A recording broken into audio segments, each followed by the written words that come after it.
I have been skating since I was about 3 years old.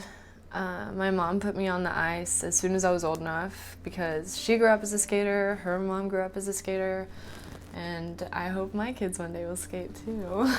Skating immediately became my life. Her first competitions were probably when she was 7 or 8, and then there were several every year. When I was about 14 years old, we moved to America and I started skating here. I decided to just switch over to coaching, which is a job that I love to do. She's amazing with the little kids, even older kids, but especially little ones. She has more patience and she makes it fun. They all love her. So there was a time where I really didn't feel motivated anymore. It took a little while, but eventually she opened up to me and talked to me about her depression and her night terrors. And I think once I started sleeping over with her and realizing how big of a deal it was what she was going through. Yeah, I don't know if it was a night or a day, but summer when she was having those anxiety attacks all the time, she was freaking out because her hangers wasn't matching in her closet. And everything had to be white, all the linens, and you had to rearrange the furniture all the time and in the middle of the night. And yeah, all the symptoms of OCD. Nichole had a mindset that was meant for destruction during that time, and it worried me. I was afraid of what she could do and most importantly, what she could think, because sometimes thoughts are our worst enemies. I honestly did not understand what my purpose was, what the point of life was. I got very upset because since I have a history of depression and her older brother has a really long, bad history of depression, and Nichole was always, there was never an issue with Nichole. And then it's like, oh no, not her also. Even though at times I was worried, I always knew that she'd come around. And I'd always tell her, you have so much potential, you're gonna do great. Probably put on a bigger show than anyone will ever know but herself, as far as how that day was or in between. I was just uncomfortable in my own skin and I did not know how to get out of it. She has told me one day, and every breath was a struggle to take the next breath. It's like you couldn't think about anything else, but couldn't you die? It's like nothing would be better than dying. And if you just, I don't want to take another breath. It just hurts so much just to breathe.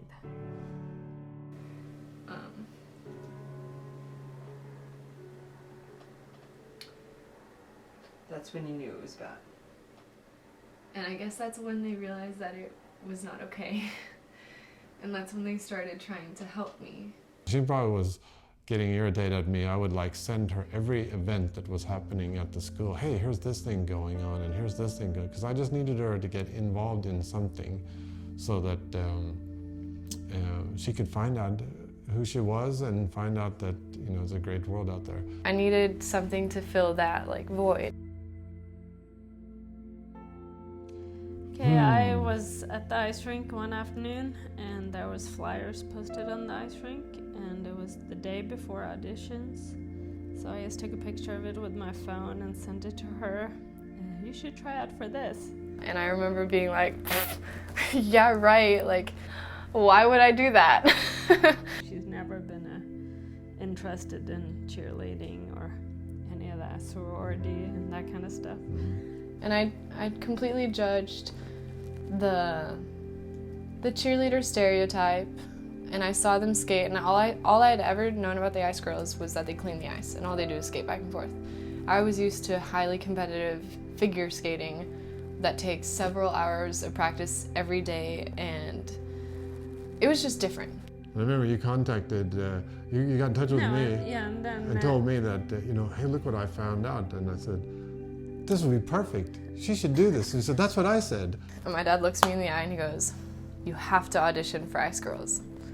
And I laughed at him because I was unsure. And he said, because you can do it. I know you can do it. You have the skating skill and you need something in your life right now. So I think the fact that we kept on it and we were so positive and tried to point out, the not cheerleader part of it, I think we convinced her that, okay, maybe it's not crazy, what the heck, I can try. When she told me her parents convinced her, I wasn't completely surprised because her dad is such a great dad that the last time he convinced her to do something, she won a $5,000 scholarship for school. So I thought, okay, if he's encouraging her to do so, I should encourage her as well. The day of auditions, I almost didn't go. Thank God I did. And so I get ready, I curl my hair, make it as big as I thought I could make it, and put on my audition outfit and just went for it by myself. And I walk into auditions and there are beautiful girls everywhere with sparkly outfits, and my heart dropped into my stomach and I was like, I'm not gonna fit in here. One of Nichole's biggest fears that she always talked to me about before she auditioned for Ice Girls was, I don't want to change. I don't want people to think that I'm becoming this cheerleader. I don't want anyone to get this idea that I'm shallow in any way. Like, I want people to know that I'm still the same person. I was nervous because my character, I knew the stereotype of cheerleader and I knew who I was, and I knew that they were not the same. She's very much her own person, and what I mean by that is that she's not really taken by trends or whatever is the in thing to do. She likes to explore and try different stuff. In fact, I think she prides herself sometimes on doing something that's like odd or different or so. Nichole is someone that is extremely artistic, whether it comes to the way she dresses or what she puts on a canvas. She's a painter and she's a filmmaker. And I didn't think that this would fit into that because I didn't understand what it was. If you really know Nichole, you know that she'll never lose her individuality. She loves being different, and even though she's an ice girl and she's wearing the same uniform as other girls, I'd say she definitely still stands out. And as soon as I made it into training camp and I started to get to know these girls, I was immediately impressed. They're not the cheerleader stereotype. As she got involved in the team, I think she discovered that, in fact, that's what it was. It was a team, and where they could have been, the new girl who's not a cheerleader who just skates, but it didn't turn out that way.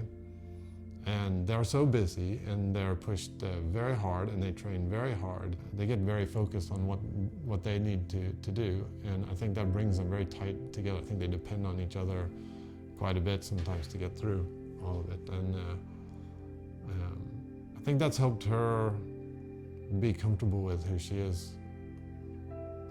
I very, very quickly learned what it meant to be an ice girl. It's not just cleaning the ice.